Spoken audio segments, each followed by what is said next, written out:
That would have been a bummer. Yes.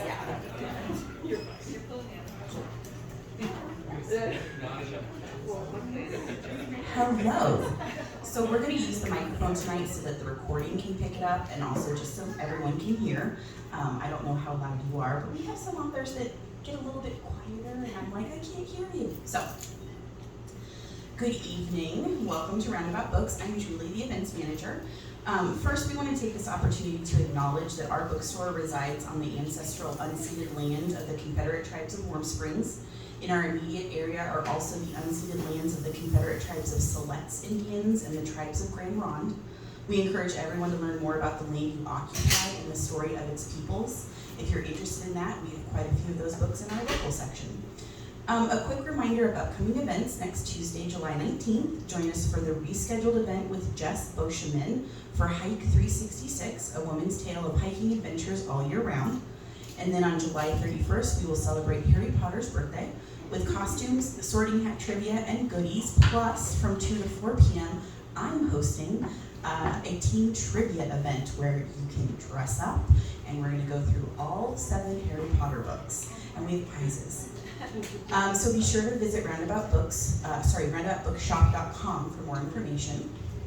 And then I just want to remind you that this event is being recorded for our YouTube channel, where you can find recordings of our events back to May of 2020. One of the benefits of Zoom. Tonight we are so excited to welcome local author Andrea Wickberg to discuss her debut novel, Grading on a Curve, which dives deep into the murky domain of non-consensual consent. Also here tonight is Cassie McQueen of Saving Grace, which offers safety, hope, and healing to survivors of intimate partner violence and sexual assault and engages Central Oregon to build life free from violence. So please give a warm welcome to Andrea Wickberg.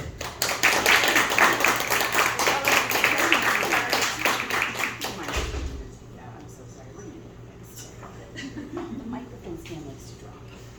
Hi everybody, thank you so much for being here tonight. I'm super excited to be here, and I know you are all super excited to listen to me talk about everybody's favorite summer fun topic, sexual assault. I think for authors, nights like this are pretty much the ultimate because it's the only chance we have to feel like we're rock stars. So that's fun. Like Julie said, my name is Andrea Wickberg, and I'm the author of Grading on a Curve. And it's a novel about a high school teacher named David and an affair he has with a 15-year-old student named Jackie. And I chose to tell the book from both of their perspectives, so the chapters actually alternate between David's viewpoint and Jackie's. So it's kind of funny that I wrote this book in the first place because I'm very much not a career novelist. In fact, I am not a professional writer of any kind. I'm actually a project manager. So the good part about that is it means I have a day job. But it also means that the most writing I get to do on a daily basis is usually like sending an email to a vendor reminding them that they have a deliverable due the next day and they should probably get on that. The other thing that I like to do with my days is volunteer for Saving Grace, which is the awesome nonprofit that Julie mentioned. That's my good friend Cassie McQueen sitting over there. She's the executive director, and she'll be talking to you in a little bit here. But yeah, we do support survivors of intimate partner violence and sexual assault. So if you're thinking that there might be like a slight overlap between the volunteer work I do and the topic of my book, it's a possibility. So the point is, most of what fills my days has nothing whatsoever to do with writing. And it's absolutely a possibility that my book was a total fluke. But don't misunderstand, I'm very, very proud of Grading on a Curve. I'm really happy that so many people seem to be liking it so much. So why are we here? Why did I not stick to writing something more appropriate for a project manager, like a schedule? I never actually planned to write a book. I've always liked to write. But before I wrote Grading on a Curve, I hadn't really written anything substantive in years. And in a way, I didn't feel like I didn't really write this book. Not in the sense that I'm about to confess to plagiarism or anything, but it was just more like this book wrote me. I sat down one day and it just started pouring out. I wrote the first draft in about 20 days, and all I can tell you about that experience is it felt a lot more like taking dictation than any kind of like legitimate creative process. But somewhere along the line, after writing it, I did decide that I had something on my hands that was worth sharing with a larger audience, and here we are. So people have said all kinds of really nice things about my book. The thing that I hear most often is it's very hard to put down, which absolutely delights me. I've also heard that it's very challenging for the reader to sit in the perspective of the abuser as well as the abused, and I agree, and that was part of the point. So it's hard for me too. I think Grading on a Curve shines a new light on something that we as a society have some really complex and contradictory feelings about, which is teacher-student relationships and the boundaries of decent behavior, where they get drawn and why. There's quite a few people out there that don't really see anything wrong with a teacher-student relationship, provided they perceive the student as being mature enough to handle it. So I get it. It seems kind of murky because we're usually talking about adolescents here, and unlike actual children who can't consent to anything with anybody, adolescents, some of them, can consent to sex in a healthy way with each other. Now that in no way means that they're emotionally or mentally equipped to have that kind of relationship with an adult. And in fact, being involved with an adult in that way can really, just change the way that they see their sexuality, the way they see themselves. It can be extremely damaging. So most of us, I think, would agree with that. I hope so anyway. But it gets a little bit confusing because it's all tied up in this idea we picked up somewhere along the line that these relationships can be romantic. I'll illustrate this point with a little story about why I was a little cranky on my publication day. So when you publish a book, you have to decide on your book's theme, and you have to decide on a bunch of keywords that people are going to use to search for your book, right?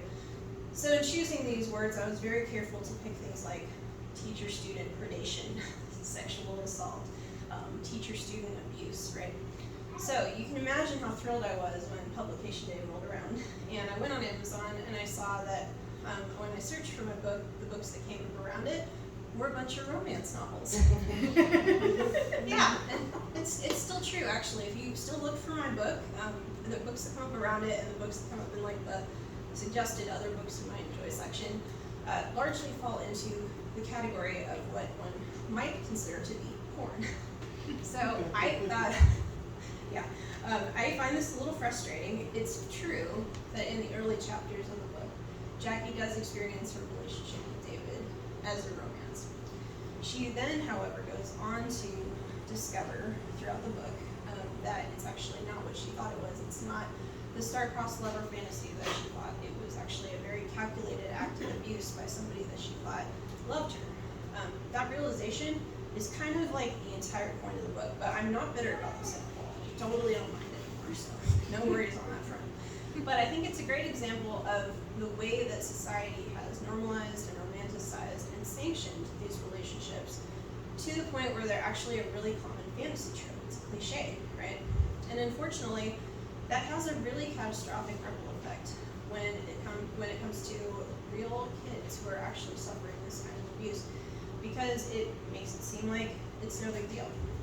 We are at a point now where people generally acknowledge that it's wrong, but it still just doesn't seem as serious as real rape. And if the teacher is young and attractive, and especially if like the student in question happens to be a boy, the underlying sentiment behind these affairs, whether it's implied or said outright, is that they really can't be like that damaged from it, because at the end of the day, we're talking about something that they wanted to have happen.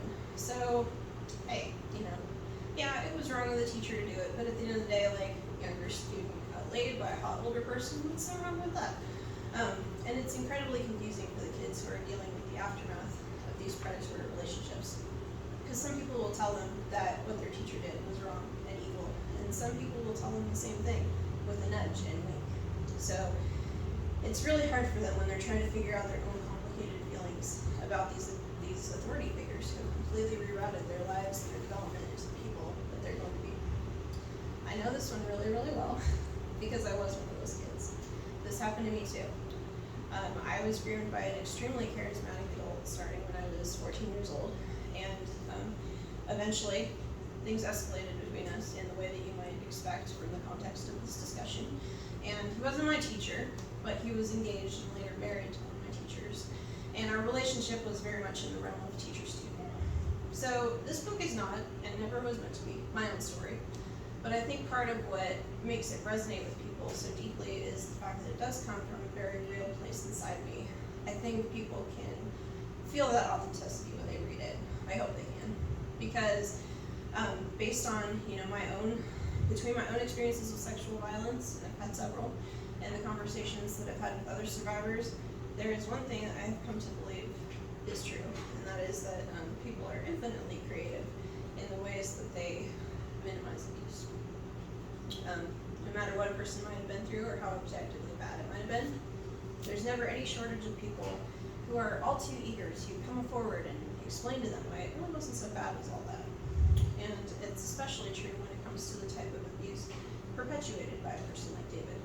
People are really incredibly determined to believe that nothing bad happened to Jack. What my teacher's husband did to me was eventually reported to the police. Not by me, by the way. But if you're thinking that that led to some kind of investigation or litigation or accountability of any kind, I'm afraid you're in for a disappointment. Nothing happened to him. Nothing happened at all, actually. The whole thing kind of melted away, like it never happened. There's a lot of reasons for that. I think the biggest one is what's called the culture of protection. And what that means is that the authority figures around us, the school and the police primarily, their main priority was making sure that this sort of abuse was covered up, that people never talked about it, because nothing could be worse than people talking about it. Yeah, so my abuser knew about this, obviously. He knew it and he took advantage of it. I didn't know that. It took a lot of time to figure out that I had grown up in that kind of culture. And, that's, so my story was silenced, but it's important to understand that in a lot of ways, I silenced myself. I participated wholeheartedly in the protection of my abuser, because unfortunately I was very much in love with him, and the last thing that I wanted was for him to be punished for something that I saw as my fault, and that's a belief that the police and the school were all too eager to reinforce. So none of us acted in a vacuum. My school and the town that I grew up in, we had been growing this entire culture of really harmful, toxic ideas long before either one of us arrived on the scene. And if it sounds like perhaps I was not the only one to suffer into this culture of protection, that's correct, I was not. But those stories are not mine to tell.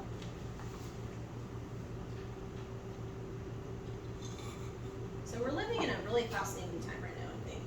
It's a time where a lot is changing around us, and some of it is really scary and some of it is really unpleasant.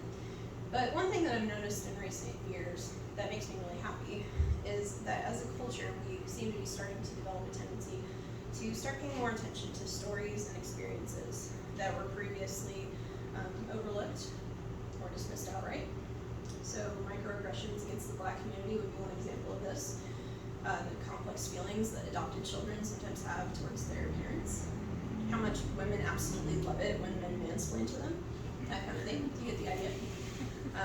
I've always been a voracious reader. I've always loved books, and one of the reasons for that is because I love to immerse myself in other people's experiences. And, I love to experience people's stories. I believe that at their best, our stories have the power to redeem us, and they help us to feel heard.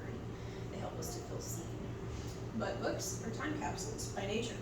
Sometimes the world is not ready to hear certain stories until they are. Until society itself reaches a point where we're ready to start paying attention to certain things that have gone dismissed in the past. So the experience that I shared with you all a few minutes ago happened 20 years ago. It probably would have helped me a lot to read my own book 20 years ago, except for one little detail. There's absolutely no way that book would have been published 20 years ago. We weren't ready.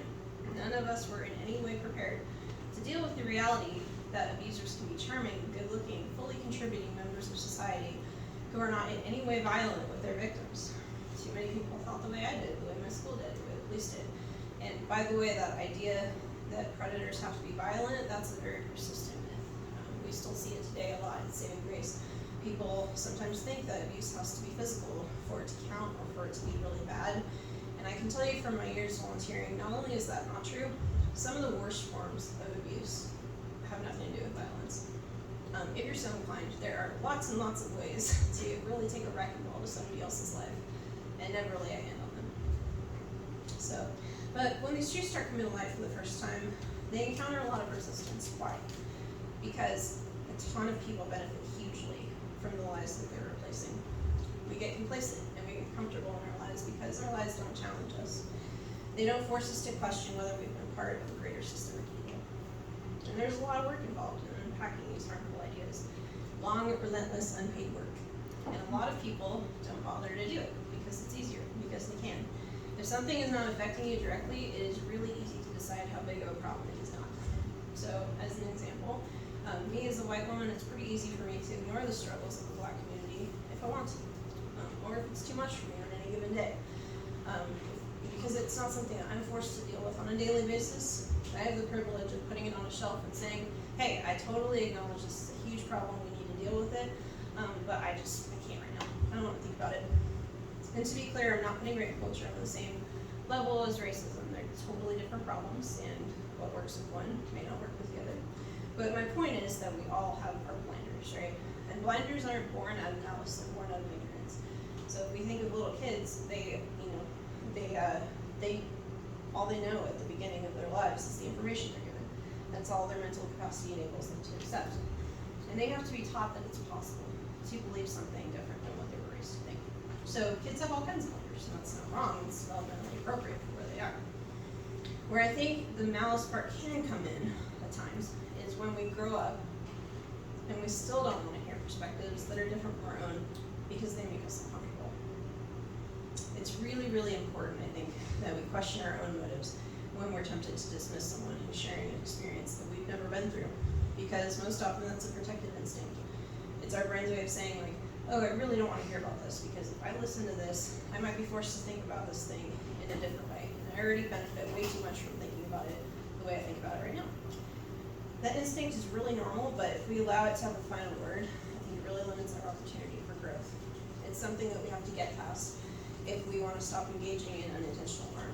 And that goes double if we want to actually become agents of change for the better.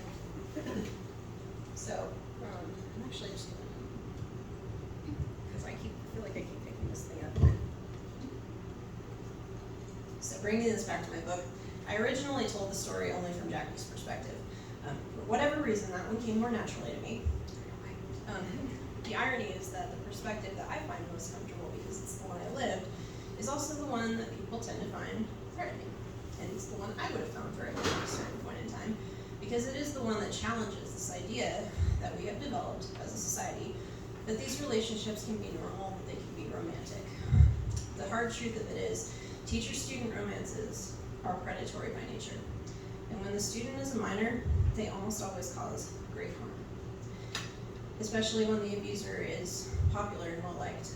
People don't want to hear that. And I understand that. I didn't like it much either. Like I said before, I played a key role in silencing my own story. It wasn't just the adults around me that blew it off, I did too. I was determined to protect this person who had already caused me so much harm. And I attributed any pain I was feeling to my own actions rather than to his. See, in my mind, I was the betrayer, I was the adulterer, I was the slut. And I would have been last in line to condemn this man for a situation he created. And let me tell you, that is the kind of thing that stays with a kid for a very, very long time. So I too can recall a time when reading about Jackie's perspective would have been upsetting for me. The funny thing is, I've been in this fight for so long now, I sometimes forget resistance is still out there. I remember being really surprised when my agent called me up one day and said that he had heard back from a couple of publishing houses who really liked my book. They thought that it was engaging, the writing was great, but the story itself was too controversial for them. And I remember thinking, like, what does that even mean? Controversial? Like, you can't even swing a stick without hitting a Netflix show that has a teacher-student romance in it. What gives? But of course the answer to that is right there in the question, and it's right there in the books that come up alongside my books, which I totally don't care about. My book is not a romance. It's not meant to be a romance.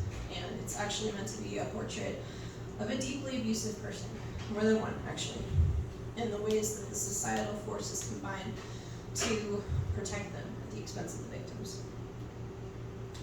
So needless to say, I eventually chose to make the book even more controversial by including David's perspective alongside Jackie's.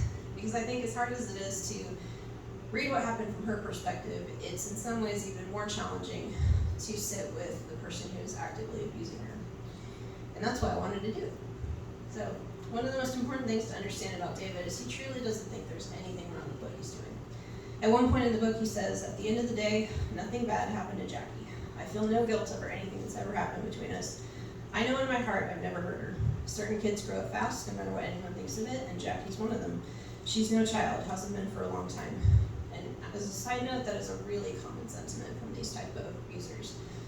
They tend to think that it's okay what they're doing because the person in question is very mature, like wise beyond their years. I heard that all the time. And I always like to point out when this comes up that these abusers are not looking for maturity. They're looking for kids who, for whatever reason, feel like it's not okay for them to just be kids. For whatever reason, they feel a really strong need to become adults ahead of their time. And these predators, they come in and they encourage that feeling by kind of moving them in a direction that they already want to go and saying, it's okay for you to be in a relationship with an adult. You belong with us, not them. So I just like to point that out. In the end, I think that we all come to believe in the stories that serve us.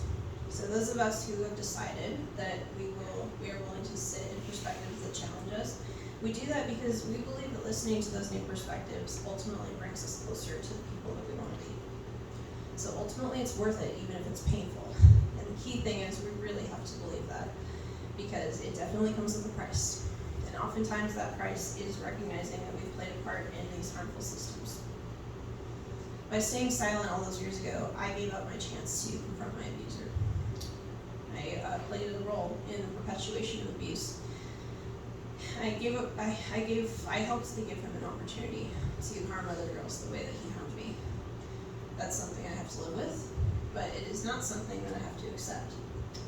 So while I never planned to write a book, let alone publish one, somewhere along the line between those two things happening, I became determined to put this story out there in the world any way that I could, even though it echoes elements of my own story, even though that makes it very personal to me, because I believed that it was important. And the more I heard that people didn't want me to do it, the more I wanted to do it. I believe that if things are ever going to continue improving, we've got to put in the work to change the culture that created these comforting lives.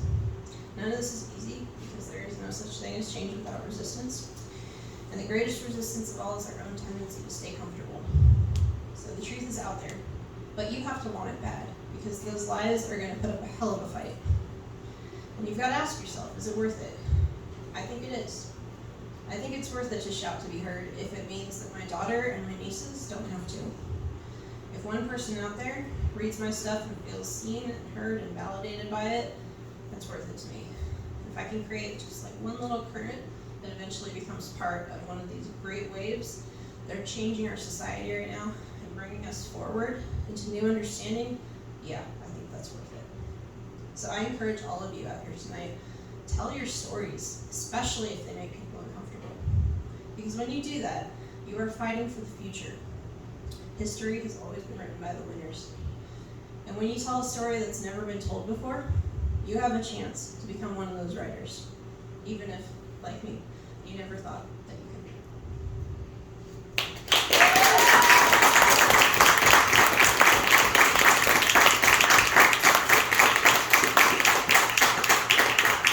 Thank you so much. I'm going to pass it to my friend Cassie McQueen now, and then I will be back to read the first chapter of my book. She's a tough act to follow. I talk all the time. I don't write, but I talk all the time, and she gets me. Well, first of all, I have to say, my name is Cassie McQueen. I'm the executive director of Saving Grace, and like you heard, we are the only intimate partner violence and sexual assault agency in all of Central Oregon. Like Andrea, like Jackie, like I'm guessing many of you in this room, I too am a survivor of sexual assault, and I too experienced it quite young. I too didn't realize it was abuse, quite frankly, until I got this job.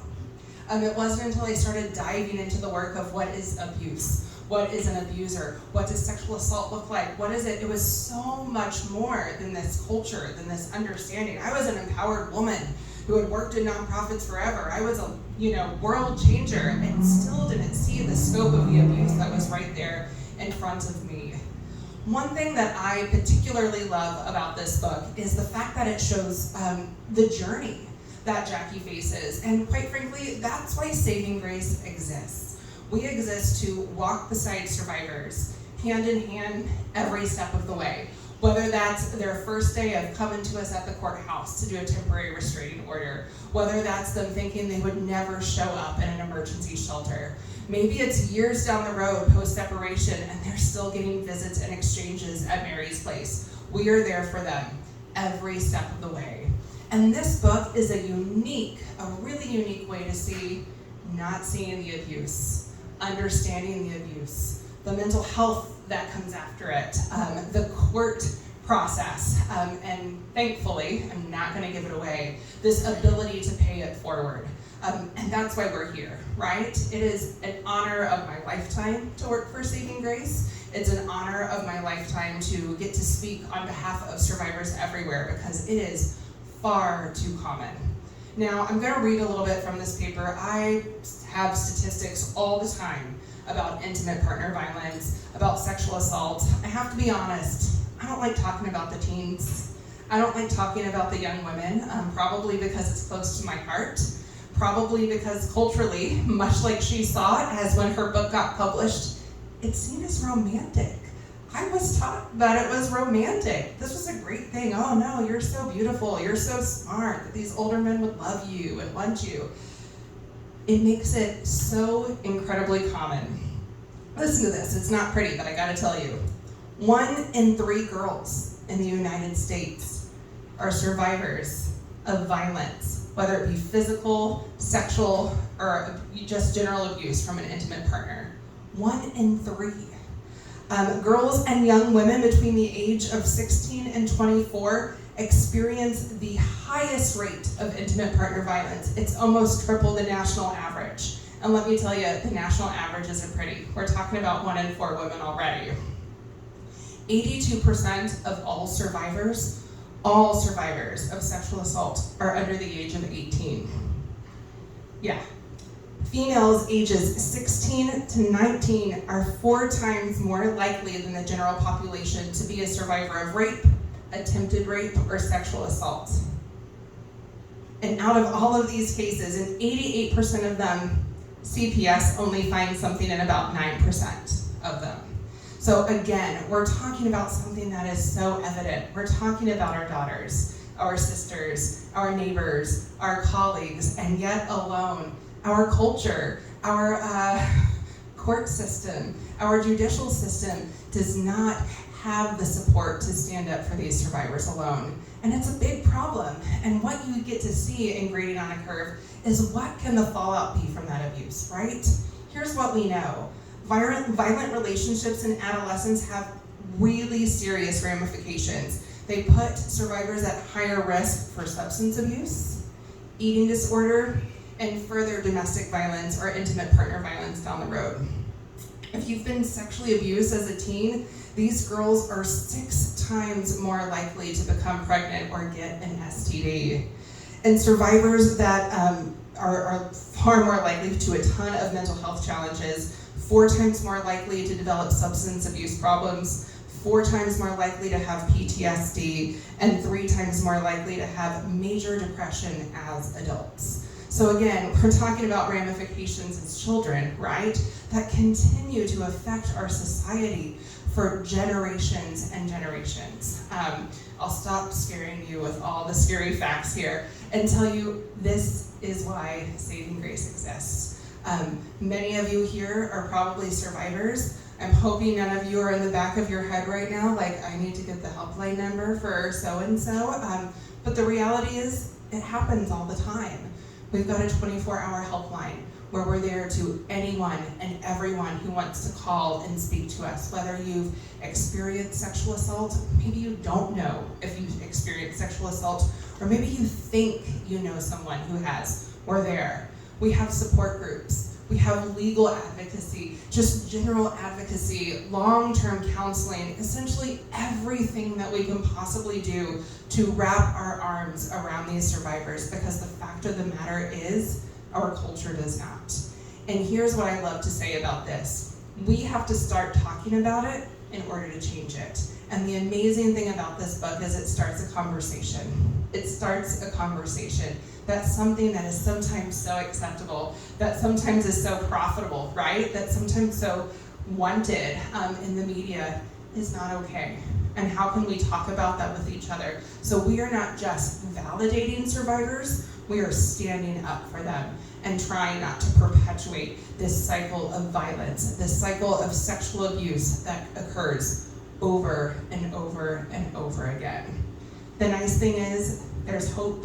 And like you heard from Saving Grace's mission, we are here to provide safety, hope, and healing. And it is a journey, and it is a journey that folks can come out of.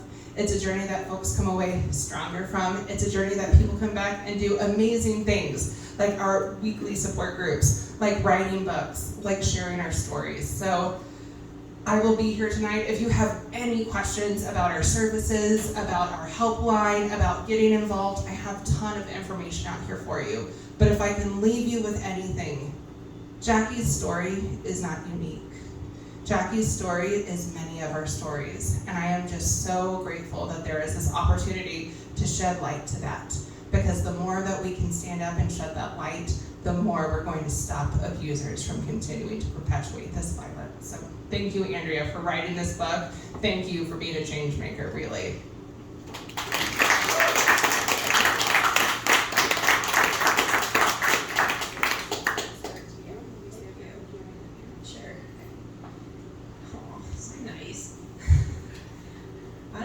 Me and Cassie can take this on the road, do an inspirational road tour. We're the next Tony Robbins. By the way, Les Miserables is on Netflix now if you need a little perspective up there tonight. Just saying. Alright, I'm going to read a little excerpt from my book. It's actually the first chapter. My daughter, she's sitting right over there, she's 9 years old, and she is dying to read my book. But I don't know, something tells me she's just a little too young. However, I did let her read the first chapter, because the first chapter's pretty okay. So, in her honor, I decided to make that the excerpt I shared with all of you. Chapter 1, Jackie. Trying to sleep last night was about as effective as trying to run between raindrops, and somehow I convinced myself that a cup of coffee can substitute for actual rest. Since I can't stand coffee, I drop a few ice cubes in it to make it lukewarm, and basically chug it down. A few minutes later, I'm cursing my stupidity. What the hell was I thinking? Just because David drinks this ridiculous stuff by the gallon does not mean it's going to save me.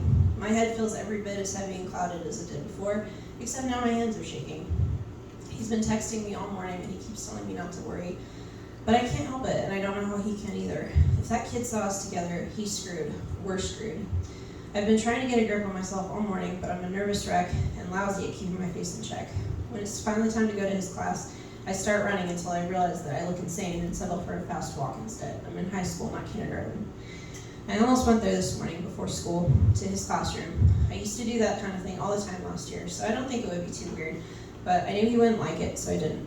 Instead, I drank the coffee and told myself all morning that I only had to hold out until third period, and then I'd see him, and then everything would be okay. I try to slow my racing heart as I approach the door, act like this is any other class on any normal day. As I walk in, I feel relief flood my body as though I'm sliding into a hot tub on a freezing night. He's there, sitting at his desk and looking the way he always does, looking at me the way he always does, the way that turns me into someone else, someone better.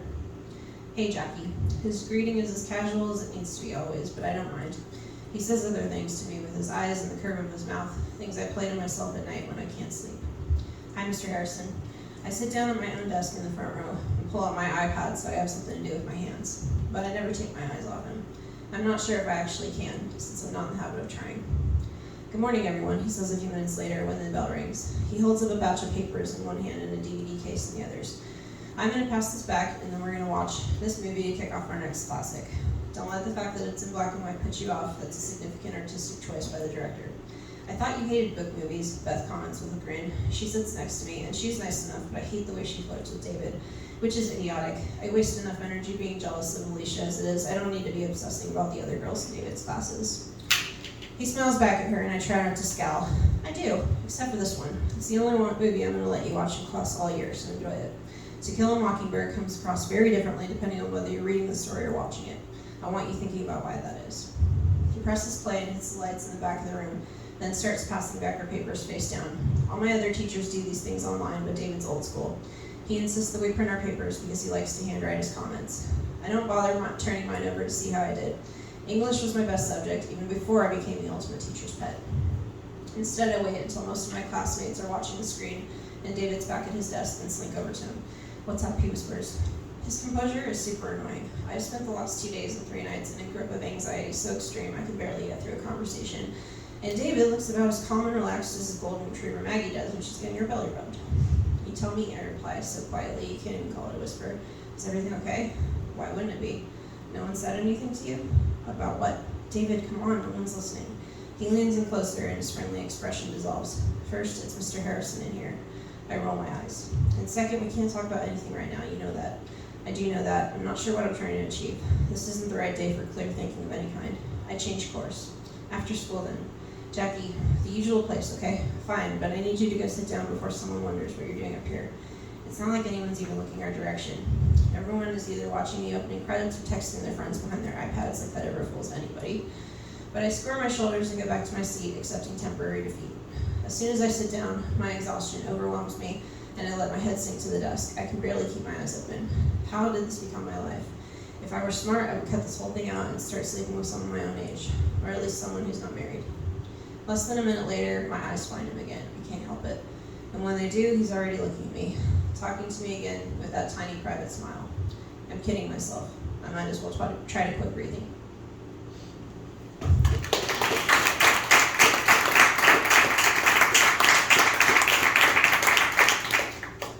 Thank you.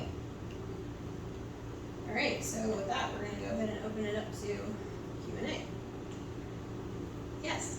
I was just curious, you said it took about 20 days to write your initial draft. How long from that until you had it finished, when you knew it was ready to send off? Oh, a couple years. So the question was how long between when I finished the first draft and did I decide that it was ready for publication. So I wrote 2 versions of this book. The first one, I think I felt pretty good about it after a couple of months, and that's when I started, querying agents, and then I got my agent, he picked it up and started shipping it out to people, and it didn't get picked up, so that's when I rewrote it and I added David's perspective in. And that part actually took longer. Even though I was essentially writing the same story, I was writing it very differently. So I think that part took probably another 3 to 6 months. But yeah, it was a very long process between actually writing the book and getting it published. It tends to take time. Yeah, Lauren. The first version you had said was controversial. People kind of were standoffish on picking it up. And so you went back to the drawing board and made it more controversial. What sort of reaction and feedback then did you get from publications? And I guess were you surprised that somebody did pick it up? The reaction was about the same. I figured it probably would be. And actually nobody picked it up in the end. I published it myself. So that's, it is self-published. And actually, ultimately, I was really glad I ended up making that decision. For a lot of authors today, self-publishing has many benefits that, honestly, I don't think I would have tried to do that 5 years ago, but publishing has changed a lot. It's become really not that advantageous to authors to do it through the traditional route. Authors don't make a whole lot of money from their books as it is, so when you go the traditional route, you give a pretty significant chunk of a really small piece of pie to your publisher and your agent. So it's and plus, self-publishing, I got to have full creative control, so that was pretty cool. I worked with a local photographer on the cover art, and actually that's a fun fact, it's my husband's hand on the cover.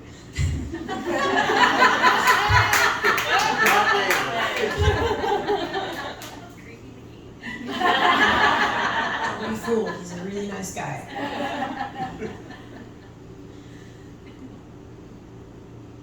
Yeah. Are you planning to write anything else?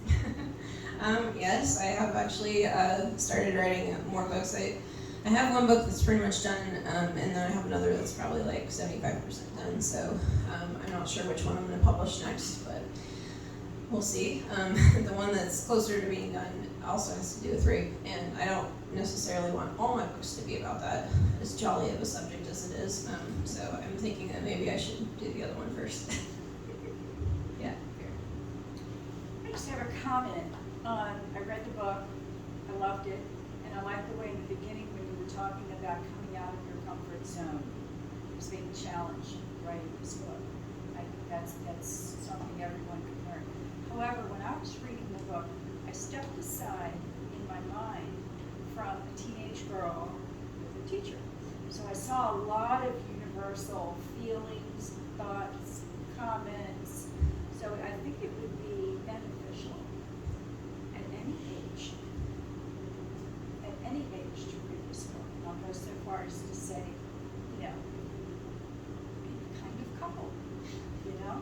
Yes, trying to be politically correct here. It's about two human beings, and he really wrote it well, I think, from my perspective. A couple of nights I lay there.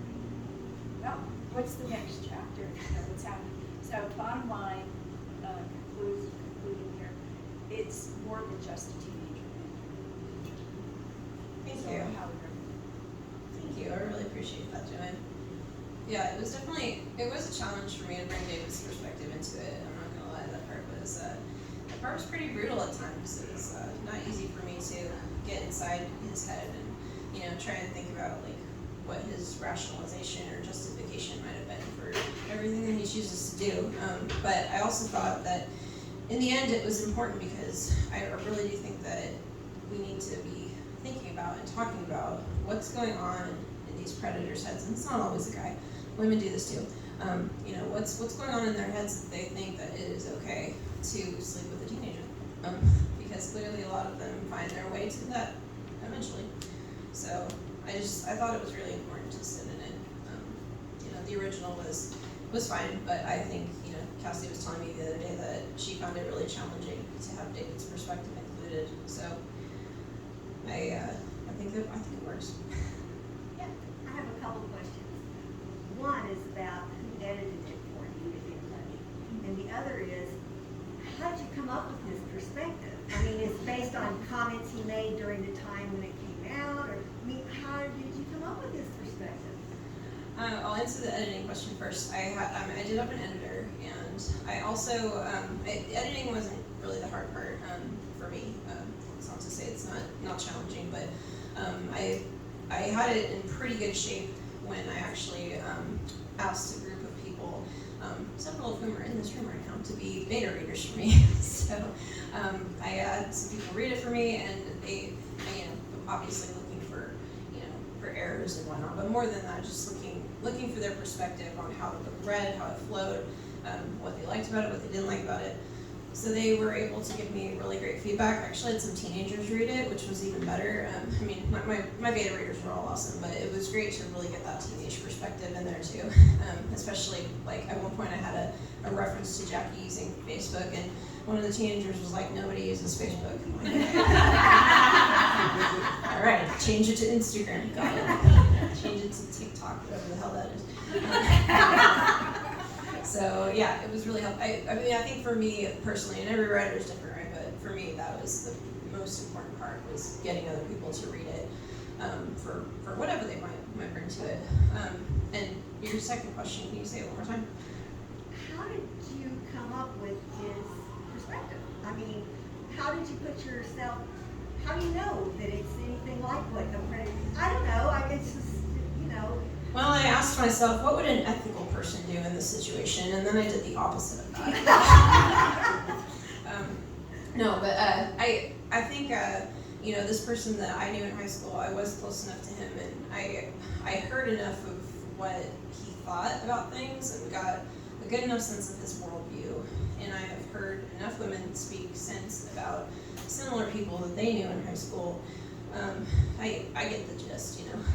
There's, I think it's kind of it's this weird combination of like affection, it's true, it's genuine, it's there, and kind of what you could consider like contempt. There's some of that too. And then mixed in, there's this need to be approved of, there's this need to be liked, there's this need to be a really powerful figure in your world, right? So the energy that these predators, and again, it doesn't have to be men, it can be women too, the energy that these predators pick up from their victims, a lot of it is just about their need to be worshipped, their need to be the most important person in somebody's world, in somebody's life. It is a lot easier to get that from a teenager who already idolizes you than it is to get it from another adult who's your equal. And that's the whole point. You know, that's why they go for these younger girls or boys, because they're not their equals. Yeah. I feel like I have a bit of a hard question that I actually haven't asked you yet. So one thing that I really love about the book in two ways is one, I think both based on you being a survivor, and I think your long work in understanding survivors and working with survivors, you both really understand what they're experiencing, and then a lot of what we talk about in Saving Grace when we're training our volunteers is like, what are the typical traits of an abuser? Because the fact is there are so many abusers, we know, you know, and in some ways David is like the, I don't want to say cliche, but like the average charismatic abuser that we see time and time again, who's like representing himself as this hero, but is actually utilizing this power and control to, like you said, get worship, to get something that he needs. And then Jackie's story, you know, really goes through, like, quite honestly, a pretty accurate picture of what it's like to show up in court, what it's like to, you know, talk with other survivors. And so I'm wondering for you, both as a survivor and as someone who works with survivors, what was the hardest part of the story to write, other than David's perspective? But like, what was the hardest part of Jackie's story for you to kind of actually get on paper? The hardest part of Jackie's story for me, I think, was the early chapters, where she's just completely besotted by this guy, because I remember very clearly what that feels like, and how much, you know, later on in your life you're asking yourself, like, what in the world did I ever see in this person? But at the same time, you can remember what it felt like, because, like I just said a minute ago, the whole point of the abuse for the predators, I think, or at least a big part of the point, is they like to feel like they're the center of somebody's world. But part of the way that they make you want to treat them that way is they treat you like that. And it's pretty easy to remember being a kid and just desperately seeking that level of validation and needing to feel special. And it was painful. Like, you don't just wake up one morning and find yourself involved with a person like this. It doesn't come out of nowhere. It comes out of something that you're missing in your life. And, you know, for me, it was pretty hard revisiting that place. But, you know, also it was, I think, you know, writing this book was pretty cathartic for me. I think that's why it got written so fast. I think really in a lot of ways it didn't take me 20 days to write this book. It took me more like 20 years because it had just been sitting here all this time, just waiting for me to put it on paper, apparently. And by the way, none of the books I've written since have been nearly that easy, so.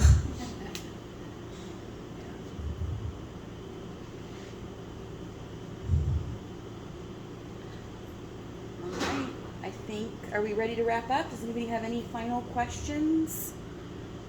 Perfect. Well, I'm going to sneak up here. First of all, round of applause.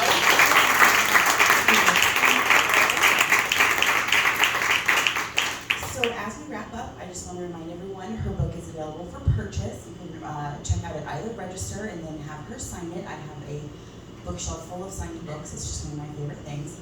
Real quick though, I want to say just a special thank you to everyone for being here, for continuing to support Roundabout Books, authors like you, Saving Grace.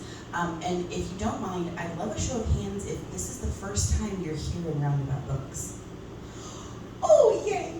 We love this. We still have people who say, I didn't even know there was a bookstore over there, and we're 5.5 years old. So if you have a moment, please leave us a Google or Yelp review. It helps so much. There's only 2 independent bookstores in Bend, Dudley's, and ourselves, and we just want people to know that we're here. So we will continue to do events for amazing local authors, as well as trying to bring you big name authors. So your support means the world to us, and thank you for being here.